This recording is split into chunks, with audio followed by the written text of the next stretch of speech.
amazing. So look, the world is still going crazy. We got the Obamacare repeal, we got the Russians, we got crazy tweets and crazier tweets. But for me, things really got crazy last week. So here's my messy truth. I need to own my messy truth. I made a lot of y'all really mad last Tuesday. Right after the Trump, yeah, I see you. I see you. You're like, yeah, you made me, I see you. Right after the Trump speech, Anderson Cooper replayed the applause that Congress had given a Navy SEAL widow. And as she stood up there, you know, some people dismiss the whole thing as cynical. You know, my dad was in the military. And that moment really moved me and moved a lot of people. So I said this.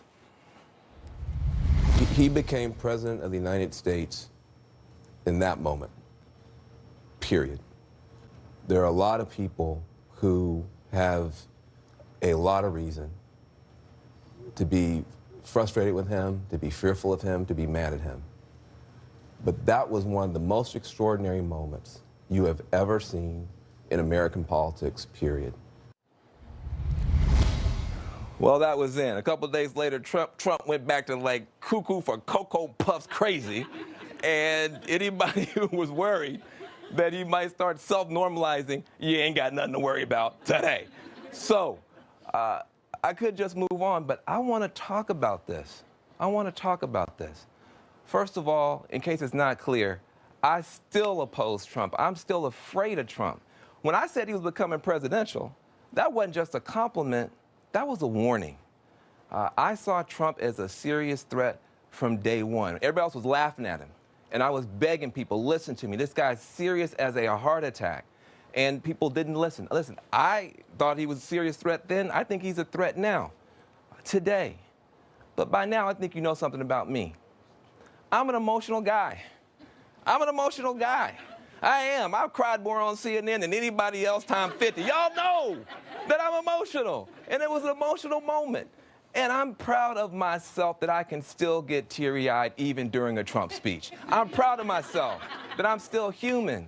And I'm glad that I'm honest enough to tell you what I really think, what I really feel, even if I know my best friend's gonna disown me and lose their mind, which they did. And if that ever changes, if I ever stop telling you my real truth in real time, no matter how messy it is, no matter how crazy it sounds, I don't deserve to be on TV anymore. That's what I'm here to do, is to give you my truth. Now, that said, I do understand why so many people were shocked and disappointed. Because for millions of people, and people I love, and I work with, and I know and I care about, Trump is the scariest villain of all time. You got people living in fear. And they don't want to hear Luke Skywalker talking about, oh, well, you know, Darth Vader does have some nice things to say. They're not trying to hear that. And I hear you. I hear you. But please hear me. Please hear me. I'm here trying to fight on two fronts and not just one.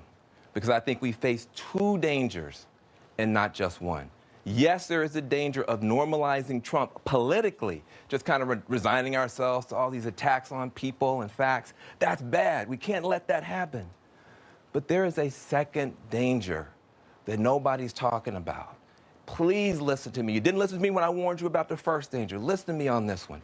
There's a danger that we all start to become Trump, that we normalize Trump emotionally. There's a danger that we all become fear-based and fear-driven, and we give in 100% to this whole us against them hysteria, that we close up our hearts. We just refuse to ever again take the risk that maybe there's still some good in some of the people we disagree with. If that happens, a form of Trumpism has been normalized in our hearts. In our hearts. And as a father and a human being, that worries me too.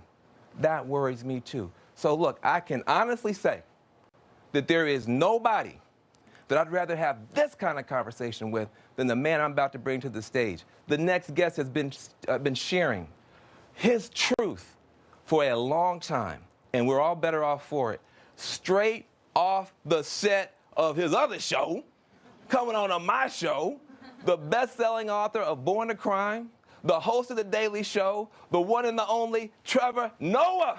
Up my goodness. Oh, here we go. Oh, I know I'm a star now. I'm a big deal now. Thank you very much. Thank you. Hey, Thank you very so much. good. Oh, man, it's so good to see you. Thank you so much. Yeah. This is nice. I know. Look, hey, look, they came to see you, brother. They didn't come. Thank you very much. Thank you. Thank you.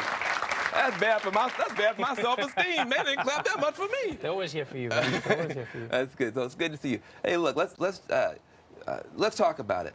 A lot of people thought that I had jumped the shark and joined the Trump administration in the tank. Were you one of them? You know Were what you scared? No, you know what I realized in that moment? So you remember during the debates, Yes. there were moments when Trump would connect with people. And I watched Trump do it through a different filter. I've always gone, when I see Trump, I see a stand-up comedian. He connects with audiences in the same way. He knows how to make you laugh in a moment where you didn't think you would. He knows how to broach a topic in a way that no one normally can. Yeah. You know, and during that moment with Ryan's wife, Trump even told a joke. And people laughed, people connected. And I was like, that is scary, man. That's good. Yeah. And when you watch Trump and what you said, my first instinct was, come again, Van? Yeah. But then when I watched it, I realized what you were saying. And the honest truth is that he became presidential in that moment. What's not scary is that he became presidential in that moment. I think what's scary is that it is that easy to become presidential. Yeah. Right. Yeah. I feel you on that. Listen. You are somebody that I look at, I study. I'm trying to figure out how to, because you got a platform. You are a brother with a platform. I'm a brother with a platform. Yeah. It's not that many of us that have these opportunities. That's I'm true. gonna be real. That's very true. I'm gonna be real. Yeah, that's true. And so what I want to say to you is, I wake up worried, man. I feel the stress of feeling like I'm in a catch-22. I feel like we have to debunk Trump. And all other people, phony people. It's not just Republicans. We got to debunk those folks. Uh-huh. But I also worry that when we do what we do, are we adding to the polarization? Are we trying to fight polarization with polarization? Do you worry about that kind of stuff when you're doing your thing? You know, sometimes I worry about it, but the thing I've come to realize is you've got to be careful that you don't push it so far that you are empathizing. You should understand Yes. where people are coming from. But be careful of putting yourself in their position, because then you will justify why people do what they do, things that you may not agree with. So when I'm making the show, I'm trying to find like-minded individuals who agree with what I'm saying. I'm also trying to find people who may slightly disagree, people who are in the middle. But what I think we got to be careful of is always going out and saying, no, everyone from everywhere can be changed. Everyone can be turned. I think that's unrealistic. Right. I think that's true. That's not the world. So, you're having conversations, and sometimes it's having a conversation with someone you don't agree with to see if they see, maybe some of the shortcomings of their argument. But I'm not in the world going, I can change everybody and everyone can change me. I think that's right. Look, the good thing, in a democracy, Yeah. people don't have to agree. Dictatorship, you have to agree. That's the whole point of a dictatorship. You got to agree. Democracy, you don't have to agree. But I love it. But I do think you have to understand. And my big fear is we seem to be living in a world where we can't even understand each other. You be looking on your Facebook page and saying, did I go to high school with this person? You can't talk to your in-laws. Yeah, but then did you really understand them? That's the thing I ask myself, as I go, did you really understand them, though? Or have we been living in a world where for a long time we've been glossing over everything?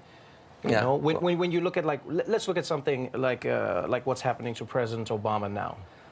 You look at Obamacare. You look at the accusations against him. You go, at some point, is it something beyond just the fact that they didn't like his policies? At some point, you go, if it's unprecedented every time, what is the one thing about him that is unprecedented?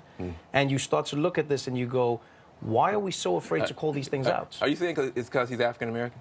Oh, I didn't even notice. I didn't even notice. Is that what you were talking about? I didn't even notice. Yeah, of course I'm talking about that, man. Yeah. Of course I'm talking about that. Right. At some point, you got to acknowledge it. You got to go like, okay, this is different. This is a black man. We know for a fact there are many Americans who say, I do not want to have Obamacare because it is named Obamacare. And you go, but it's not named Obamacare. People explicitly called it that as a make you nickname not like to it. make you not like Yeah. it. And now what's scarier? The fact that they did that, or the fact that they knew if they did that, you would be opposed to it. That's frightening. Yeah. Because politicians in America have learned how to harness hatreds and fears that people possess to get to their ends.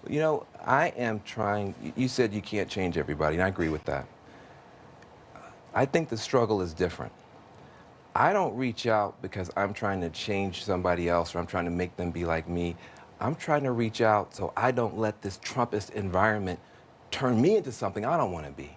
I'm concerned that the overall environment of hatred and vitriol means that I might start becoming what I'm fighting. I don't want to feed what I'm fighting. See what I'm saying? So it's not that I'm not trying to change the people I meet. I'm trying to make sure I don't change. But then I want to keep loving folks. Is that what you think Trumpism is, though?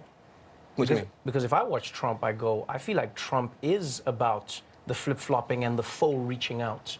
Trump is about posing with the historically black college leaders and going, look at all the black colleges that we've gathered here. Did you hear them out? Oh, no, they don't get to talk. We're not actually going to do anything, but I took the picture. I'm reaching out. It's tricky. The faux reach out is Trump's game plan. That's what Trump does. Look at me with Obama. We're friends. Oh, and by the way, he's a criminal who tapped my phone. Like, is that a real reach? I feel like that's the Trumpism, is going, one day I'm happy, the next day I'm not. You know, Rand Paul, he's a weird-looking guy. Now he's my friend who'll agree on Obamacare. I go, that's Trumpism to me. That's Trumpism. Is going, the fight ends with love, the fight ends with love. It's reality TV. Well, listen, I want to get other voices in here. You have all these people who came to see you, obviously, and not me, so they didn't clap for me. And we have another Van in the house. That's not usual. Van White wants to talk, and he's got a button on I hope he tells you about. Yeah, good evening. How you doing? Good evening. My father marched in the March on Washington and passed away several years ago. But I do carry his button with me, the button that about 250,000 people wore that day. But I think about the marches today in cities like Rochester, Ferguson, Baltimore, New York City. And I got to be honest, my feeling is that we're reflecting some of the same protests and challenges that my dad and my grandparents faced 50, 60 years ago. So the question is, do the marches of today, are they more or less effective than the marches in the 1960s? And if you think that's so, should we be doing something different? Well, that's a difficult question. I mean, there is no definitive way to measure the effectiveness of a march. If you look at South Africa, marches upon marches upon marches combined with protests from the outside and the inside, I think culminated in a political change that took place in the country. You can't deny that in America, politicians are still swayed by their perception in the public. So when it comes to marching, I don't know if it changes anything immediately. I don't know if it is extremely effective if it's just one march, but you can't deny that it has an effect. You can't deny that people pay attention to it. You can't deny that people see this, and politicians see it as well. So if someone says to me, should I march or should I not march, I would go, march. Because there may not be another way that you will be heard. You know, that's one way for the country to see that it is not in a normal place, even if it's just for that. Even if it's not for Americans to go, all right, it's business as usual. Because you can't deny that at the end of those marches, the civil rights movement, you know, saw the reaping of those rewards. In South Africa, we saw the results of that. Was it only from the marches? No, but we can't deny that the marches were a big part of why that happened. Beautiful. Well, listen, we're just getting started on this. I want you to stick around. We got more to talk about. I was leaving. No, you can't go. Lock the door. Lock the door. When we come back, the secret to President Trump's success so far and why a lot of liberals just can't see it, even though it's sitting right there in their Twitter accounts. When we get back. Central's The Daily Show, the author of Born a Crime, stories from a South African childhood, an amazing book, not a funny book, actually a moving book. Now listen, I have been going all over the country. I've been talking to Trump supporters, and I'm learning a lot. And one thing I want to share. Progressives tend to focus, when we critique him, on politeness and proper protocols, okay? There's a proper way to deal with reporters or intelligence agencies or judges. And then when Trump breaks the rules, we just start fanning ourselves and fainting and freaking out and handing out all these protocol violations. And for his supporters, his appeal has nothing to do with protocol. It has everything to do, though, with pride and prosperity. He's saying, I want you to be proud of the country and have a job. So liberals seem to only see like the crazy tweets, and then we act like that's all he's doing. But his supporters actually ignore those tweets. You want to know the tweets they cherish? The one where he's taking credit for the stock market that's rising and their 401ks doing better, or the jobs he so-called saved. If progressives want to understand Trump supporters, those are the tweets we need to be paying attention to. So I want to bring you back into the conversation, because we were talking a little bit at the break. I sometimes think that liberals just completely miss the appeal. Why is he having this appeal? Well, I mean, it's a combination of two things. Like you said, we see the madness. Yes. And we focus on that. And then you don't focus on why he connects. You can't expect people to disavow him when that's the reason they voted him in. Yeah. Like the one thing a lot of people struggle with is Trump is doing what he said he was going to do. If you voted for Trump right now, you're like, yeah, this is what I voted for. But I think he's driving liberals insane. And I mean that. I mean, I think he is. I think he is. And I think that I'm seeing more people. Now I'm seeing liberals and progressives now so mad and distracted and depressed. And I'm like, I don't want y'all to be in charge either. So, am I wrong? When people say that, I go like, what is an extreme liberal? Like, what is that? They want I genuinely healthcare. know. So what's the thing you're afraid of? Healthcare for everybody? Free education? Is that what you're afraid of? Is that really what people are afraid of? We know what an extreme right-wing person does, but I go realistically, realistically, when people are saying this, they're going, it's the same, there's extremes on either end. And I go, yes, but what is one extreme shown us that they're capable of repeatedly? That is what I'm saying. When it comes to Trump, you have somebody who's saying these things, and you cannot deny that that rhetoric oftentimes spills over. So yes, it may be protocol, it may be boring, but it's also the thing that stops you from falsely accusing the president who came before you of wiretapping you. Like that's what protocol almost helps you stop. That's beyond protocol. That's just cuckoo for Cocoa Puffs. But look, I want to get more. I know y'all want to get in, and I want you to hear from our good friend Stephanie, who's got a point she wants to make, totally different than the point we've been making. Yeah. Hi, Trevor. How are you? Stephanie. Hi. My question has to do with the boycott recently for the Oscars. I was just wondering, why do the Hollywood elite think that their opinions matter on the issue of politics, and that they represent the American people? And why do they think they can tell the American people how they should think? Well, I think the question you should ask maybe should be framed the other way is, why have the American people given the Hollywood elites the impression for so long that they look to them to shape and give their opinions on their behalf? You know, we can't deny that we live in a country where if you are a celebrity, people are looking to you for those opinions. Right. You know, people report on it every day. This celebrity said this about Trump. This celebrity said that. And then what happens if a celebrity doesn't speak out? People say, why aren't you using your platform? Why don't you speak out? Then the person speaks out. They go, shut up. Don't speak out. Like, these are human beings too.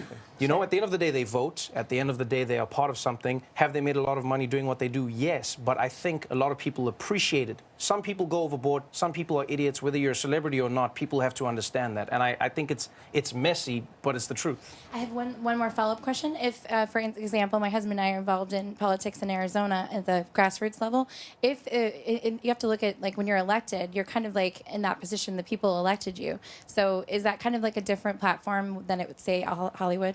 Oh, definitely, definitely. Because, I mean, at the end of the day, Hollywood, there's a confluence of factors that isn't directly related to people voting for you. Right. Yeah. You know? Well, people kind of vote with their dollars. But what do you think? So when you see a Meryl Streep yes.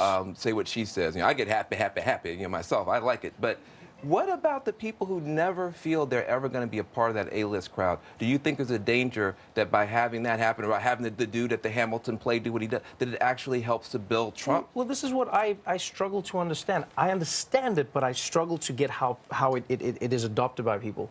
When people say the Hollywood elite, I go, who is your president? I struggle with that concept. I go, Donald Trump is literally a TV reality star. He is literally everything that people are saying they hate. I don't. Too many facts. You're being too logical. You're being too logical. I don't mind. I don't mind. I've never hated the fact that somebody's on TV or an elite or I don't mind that. But what I'm saying is, why would you hate the very thing that you have elected? Well, maybe Eric can help us understand. Eric is a African American Trump supporter. He has something to say. Yes, and thank you for being here as well, Trevor. I'm one of the 16% of African American males, college educated, who did vote for Trump, so I'm really a minority. And I voted for him because of economics and on the security issue. But, you know, there is a perception in the black community that we're the lucky ones. You, Van, President Trump, President Obama, a lot of black people, they look to them as being the lucky ones, the ones that made it. So they're still suffering with high unemployment, crime, poverty, dysfunction. So what do you think President Trump should do to work on this area that President Obama admitted that he failed in that area? So what do you think Trump can do to go beyond that? Now that's deep. Well, that is deep. I will say this. There's so many layers to what you said. First of all, it's interesting that you say you voted for somebody based on security, because, and that's where I call you guys out to a certain extent. The news terrifies people. Can I just say that?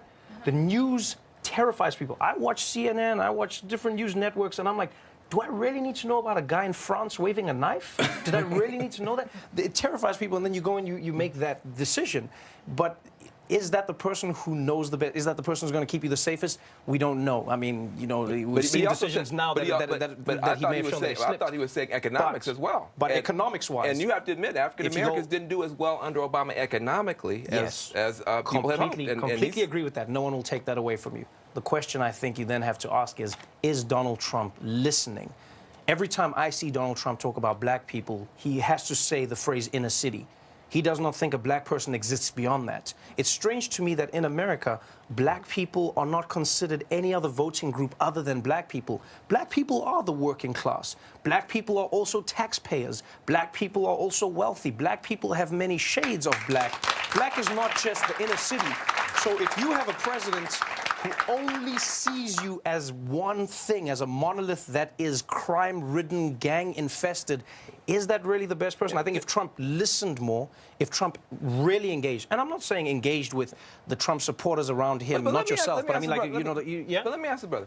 So, don't you sometimes get offended when it's always inner city, inner city? You somehow got past that. How can you get past that? I get insulted by it. I mean, I love the inner city, but damn, we're not all there. It is a hard thing. I think the hardest thing he's got to do is that he is on the outside. And I think he does need to listen, like you said, to what's really going on in the black community.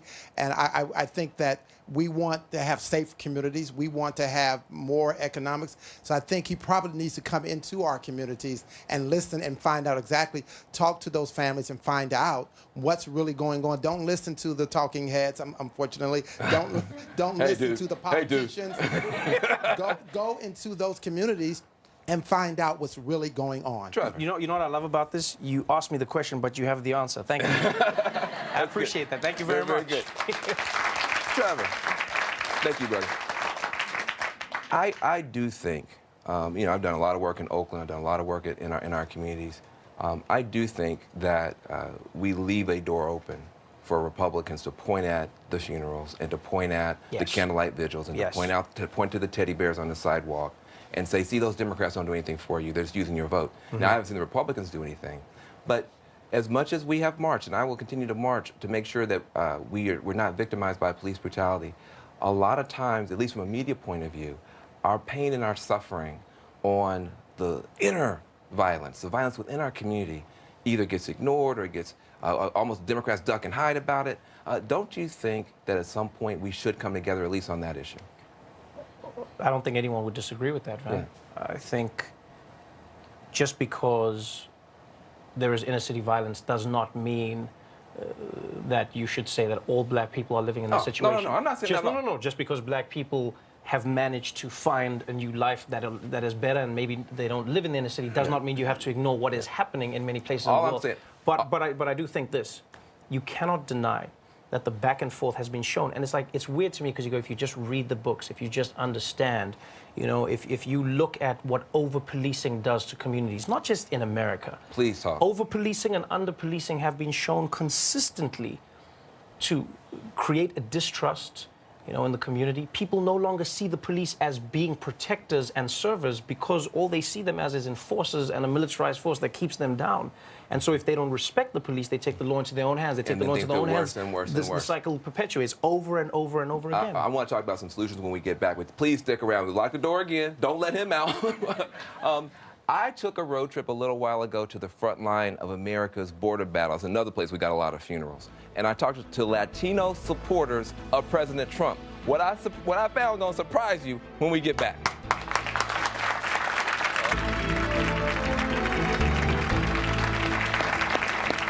Welcome back to The Messy Truth. I'm Van Jones. Trevor Noah still here with me. Listen, during his campaign rallies, Donald Trump could always rely on his one big moment talking about that wall he was going to build.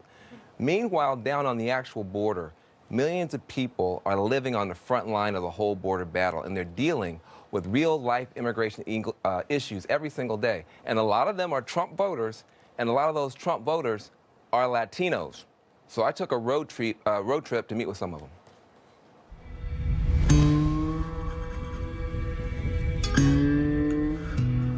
This is where the debate over border security starts, the Arizona-Mexico border.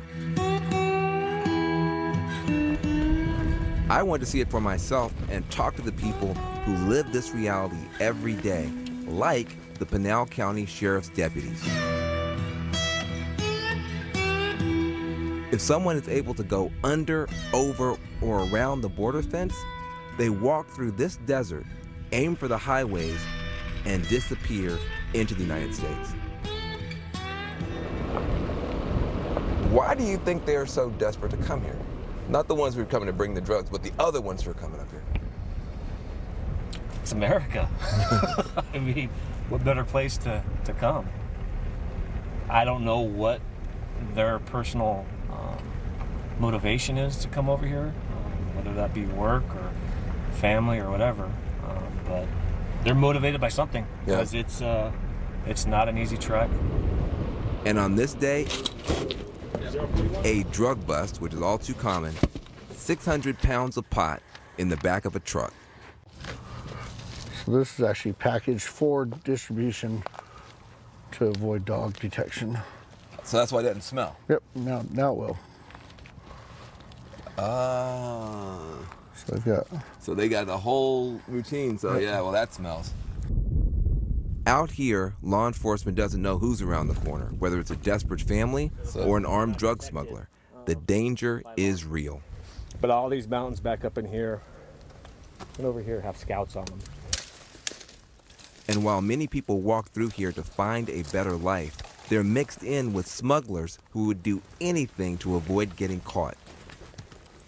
Man, if these guys are going through all this just to get to America, like, you know, doesn't your heart break sometimes? You see these guys and you think to yourself, No, my heart doesn't break for them. No, because they're doing something illegal.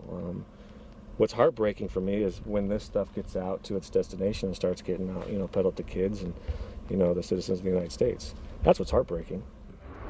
And inside Sammy's Mexican Grill, Latinos talk to me about their frustration with the new administration. I mean, I personally take offense, and I'm worried and I'm scared, and it's terrifying. But not everyone in here agrees, including the owners. They support the president now, and they backed his candidacy, which included displaying a big sign of support. Why do you think that sign caused so much heartburn for some Latinos? Since the beginning, Mr. Trump, or President Trump now, was labeled as racist. So anyone who supported him was also labeled a racist. And they were saying, how can another Latino can support Donald Trump at all? So what's the answer? To me, his ideas are very important, not only for me, for my kids' future, but for the country as a whole. Latinos who love Trump. You're just like stunned. I'm not stunned at all. Yeah. It makes sense. People are more complicated than we like to believe. They're more complex. Mm-hmm. I met a woman during the Cleveland RNC, and she was cheering for Trump. And I said to her, hey, if you don't mind me asking, you are a Latino woman, you are Latina, and you are cheering for Trump. Why? And she said, I don't believe in these other policies because my family is waiting to legally come to this country, and I'm seeing other immigrants skip the line and come in. Yeah. And that's why I'm supporting Trump. And I understood what she was saying.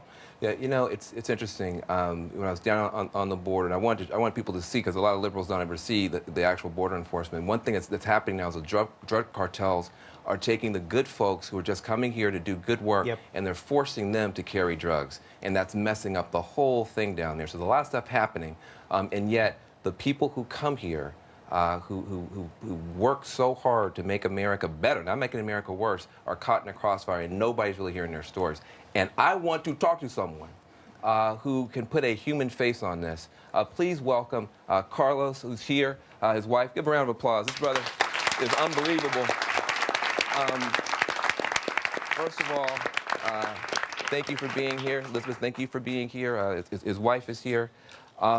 This is a story that is shocking to a lot of people. It's amazing to a lot of people. You are facing deportation. You were just in a detention center for a couple of weeks.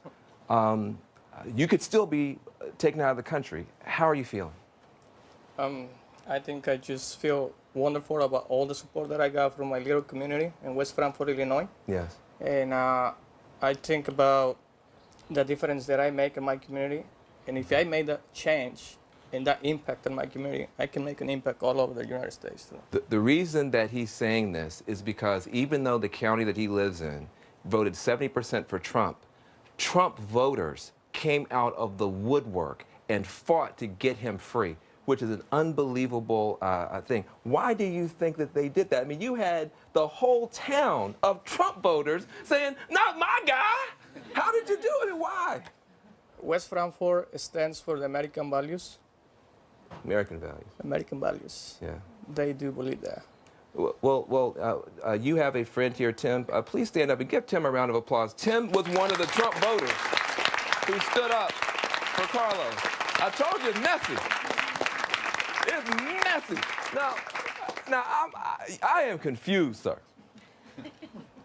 Trump said he was going to deport a bunch of people.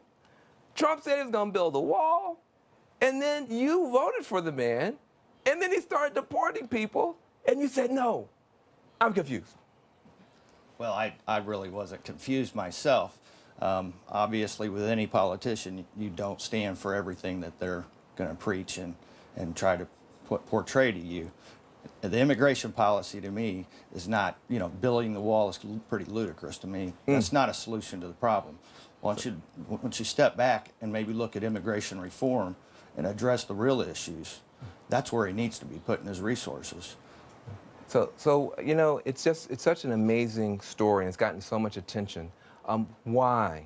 I really want to know. I was joking around, but I really want to know. I can look at you, I can tell you're an incredible human being. Why did you vote for Trump, and why did you stick up for this guy? Tell me. Well, with the two candidates that were running, in my opinion, Donald Trump was the one that was more for a decision for me.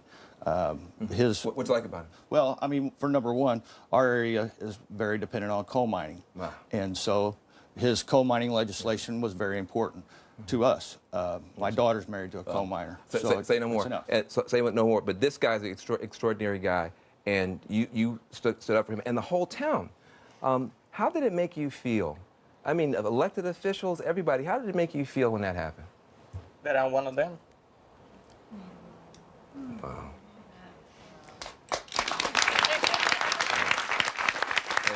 Thank you. Thank you very much. I told you, I get emotional. Look, how about that? Trump voters coming out in droves to support an undocumented person. When it's easy to go rah-rah when it's on TV or when you're in the ballot box, but then when it comes to your neighbor, totally different. Well, it's two things. One, you go, not every Trump supporter is racist. You could even argue that most of them are not racist. And then I would turn that and say, then for Trump supporters, why would you say all immigrants are criminals? Would you not say that that same logic should be applied to them? Another thing that you got to look at is what you said is the truth of it all.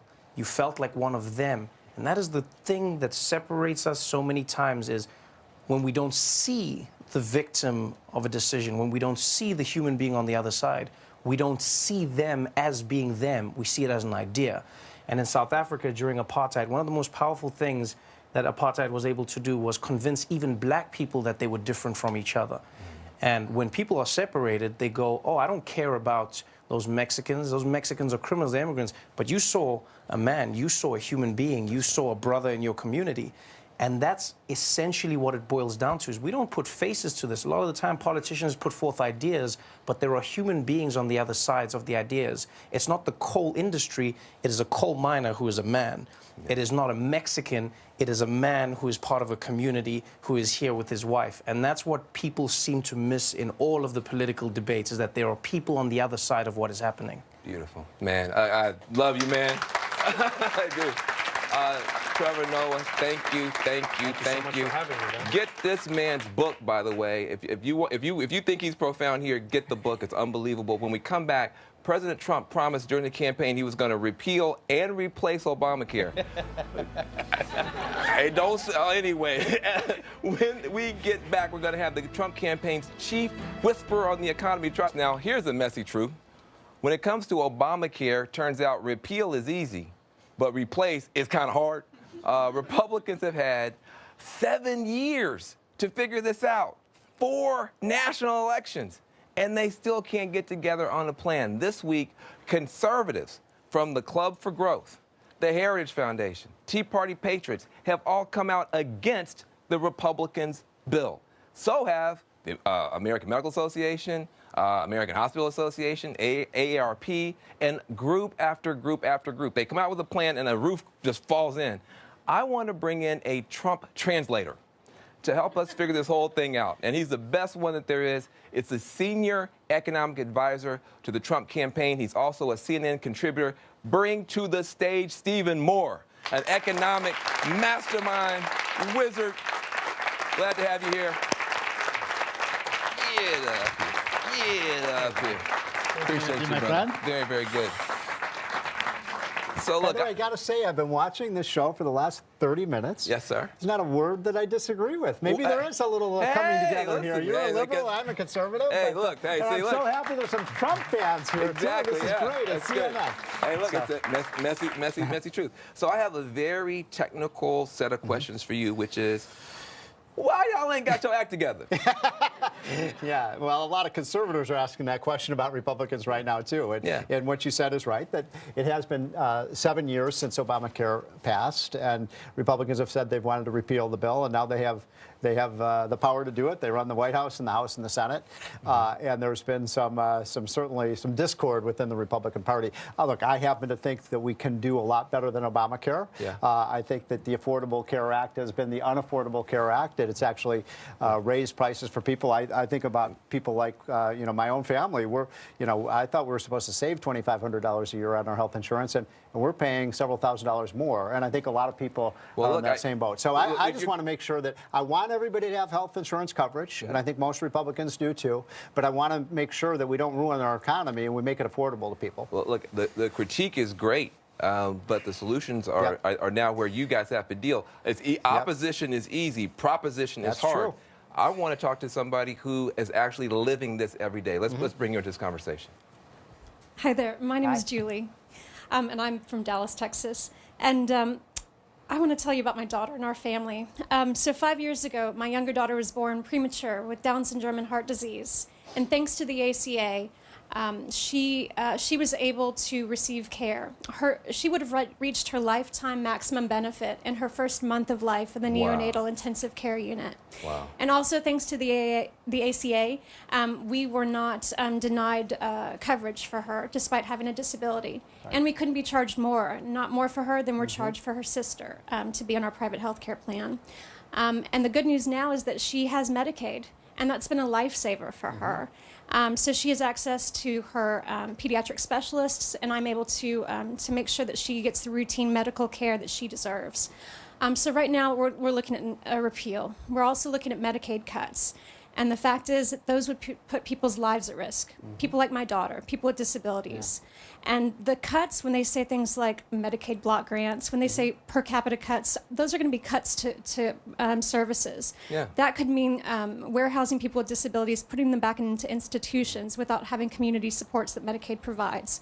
So what I want to know is, why is it, you're an economist, why is it that the market and making tax credits available to the rich would mean cutting programs for my daughter who depends on a lifeline, ACA protections, and Medicaid for her very life? And many people with disabilities, our lives are hanging in the balance. That's true. Thanks, Stephen. I think what's powerful about her point is that she was clearly helped by Obamacare. I know some people have critiques, but pre-existing condition, she's helped. Medicaid, she's helped. What do you say to folks like that? Well, how's your daughter doing now? Is she? She's good, but she requires routine medical care. She has complex health needs, and Medicaid has made it affordable for us to be able to see those specialists. So I know exactly what you're talking about, Van. My sister has a daughter who has epilepsy and very similar health problems and huge medical expenses, and those are the things that need to be covered. No question about it. I don't think there's really. Do you think you'll be able to do it, though? I think we can, and I think we should. Right? I mean, don't you think that a person in this situation, and like my sister, they should have coverage so that people who have serious conditions. But I just think we can do it better. Healthcare is consuming so much of our economy right now. The costs have been spiraling out of control, and I would say that one of the problems, Van, is that a lot of middle-class families can't afford to pay the rising premiums. You saw what happened 2 weeks before the election. This one point, 22% increase in premiums on middle-class families. That's one of the reasons. That was a backbreaker. That may have changed the election. That may have changed the election. And we got somebody here who wants to talk with you about that. Patty. Obamacare did not make health care affordable for my family. Before the law, a blood product that my son infuses weekly had a $16 copay year-round. Now we're finding that we have to come up with $6,000 at the beginning of every year to pay for these IgG infusions. And drug company assistance programs are overburdened because of Obamacare. So my question is, how can anyone say that the law is working when it has made once affordable, life-saving medications so unaffordable? Now, before you get too happy, Stephen, because that's a very good question. Yeah. But listen, she's concerned about these deductibles, and a lot of people are.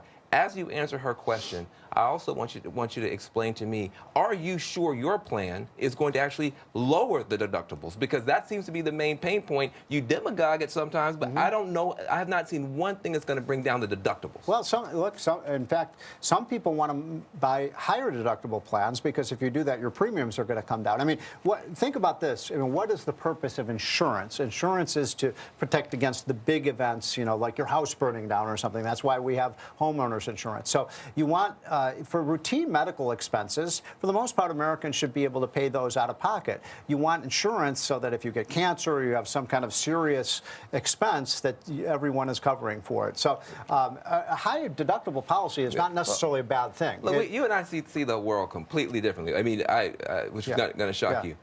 I actually don't understand why we have health insurance companies at all, for the very reason that you just said.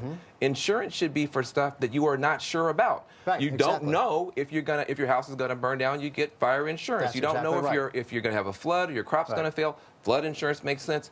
Crop insurance makes sense. I am sure I'm going to see a doctor. I am sure. Even if it's just to sign the death certificate, I'm going to see a doctor. Okay. So why do I need a big insurance company? I don't need health care insurance. I need health care. And that's what most countries have. They have health care, not health insurance companies profiteering. Okay, let me throw this back at you. Okay. What two industries in America have had the biggest increase in prices and inflation over the last 20 years? And the answer, I think most of you know, education and healthcare. Now, what's similar about education and healthcare? Those are the two industries that have the most government involvement, right? So that when the government has a bigger involvement, the prices go up. I think, actually, if we had a more rational, free market, free enterprise system in healthcare, I think we could actually see prices fall. But I do agree with this woman who, you're exactly right, when you have situations like that, we're a rich country. We can afford to provide everybody with coverage, but we have to make sure we do it in a way that isn't bankrupting our country. And right now it's bankrupting middle-class families. The Heritage Foundation says the existing proposal is terrible.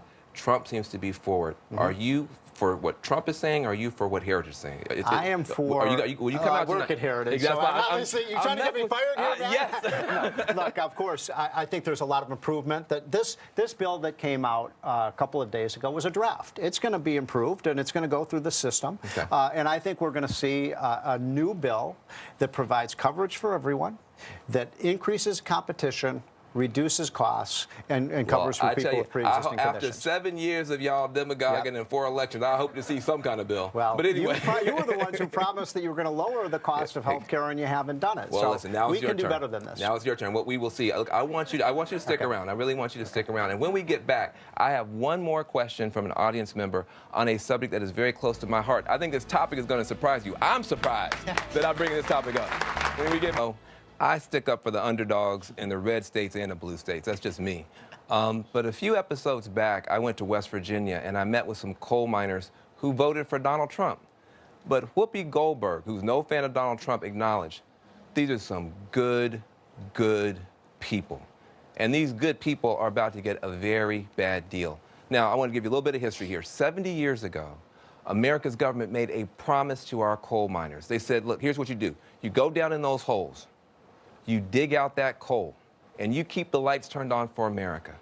Now, when you come back out, the truth is your bodies might be broken. You might have black lung disease, but don't worry. America is going to make sure that your pensions are honored and that you're always going to be able to see a doctor, no matter what. Well, guess what? Now that little fund that lets America keep our promise to the coal miners is about to run out of money. And this week, 20,000 of those heroes in hard hats and their widows got letters saying that after May 1st, you're on your own. No pension, no money, no doctor, nothing. Now, Congress could pass this Miners Protection Act to save these guys. I hope they do. But I want you, Stephen, to hear from a retired coal miner who's been directly impacted by this issue. Welcome, Mr. Eddie Embry. Listen. I want to shake your hand. I want to shake your hand. Look, how many years were you going down in those coal mines? I've been a United Mine Worker member for over 30 years. 30 years. Yes. Thank you for what you've done. I got a chance to meet with some folks. I don't think people understand how dangerous it is. Have you ever seen anybody get hurt down there? Absolutely. Yeah. There's been people. We also work surface mines. There's been people hurt, on surface as well as underground. Lots of people. Yeah. What's your question, sir? My question would be, if I could, I'd like to lead into it just a little bit and again reiterate the fact that I did receive a letter last week that my health care benefits will be cut off at the end of April if Congress doesn't act. As I said, I've been a United Mine Worker member for over 30 years. We worked in the coal mines producing the fuel that made America the most powerful nation on earth. The company I worked for went bankrupt, and now I will lose my health benefits. The federal government has guaranteed for 70 years that coal miners like myself would get our benefits, but now for the first time the government may not live up to that moral commitment. Do you, sir, think that the United States government should honor the promises that were made to miners like myself? Well, first of all, let me just salute you for what your great work that you've done in the coal mines. And this country, Dan, was built on coal. So you truly are the people who turned on the lights and made this industrial revolution possible. I don't know all the facts of what I would ask you this question, sir. What happened to the money? Because you paid into the system, right? And I wonder what happened to the retirement and health care dollars that were supposed to be there for you when you retired. I don't know the answer to that. I agree. You should be made whole. You should be. It's people like this, workers like this, that deserve the health insurance. I'll tell you what happened. What happened is that when fracking hit, the price of natural gas went way down. It made coal expensive, and the coal companies started running into the bankruptcy courts to discharge those obligations. Right. And you can argue whether that was right or wrong, or fair or not. But that 70-year-old commitment said no matter what the coal companies do, America's not going to throw our heroes. Well, I think we should honor the commitment. But I'll just add one thing. It wasn't just the lower price of natural gas. Some of these environmental laws really put a knife in the back of the coal industry, and we need coal. We have 500 years worth of coal in this country. We should produce it. We need another generation of coal miners. And I went to a lot of these coal mining towns, sir, with Donald Trump, and these towns have been decimated by excessive environmental regulation. Now, it's true, natural gas prices are low, but I'd love to see coal make a big comeback in this country. Well, here's where I agree with you, and here's where I don't agree with you.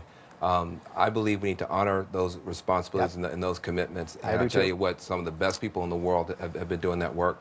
we also have an opportunity to move to cleaner sources, but we shouldn't leave people behind. And a retired coal miner is not putting any more carbon in the atmosphere, so I don't know why. But we have clean coal. Isn't it true? We have clean coal in this country now. It's cleaner than any other country in the world. It's cleaner, but it's not clean enough. But here's what I worry about.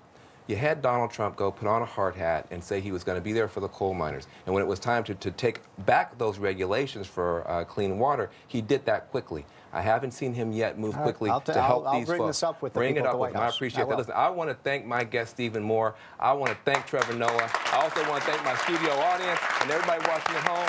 We've had an honest conversation. It got messy sometimes, but now it's your turn.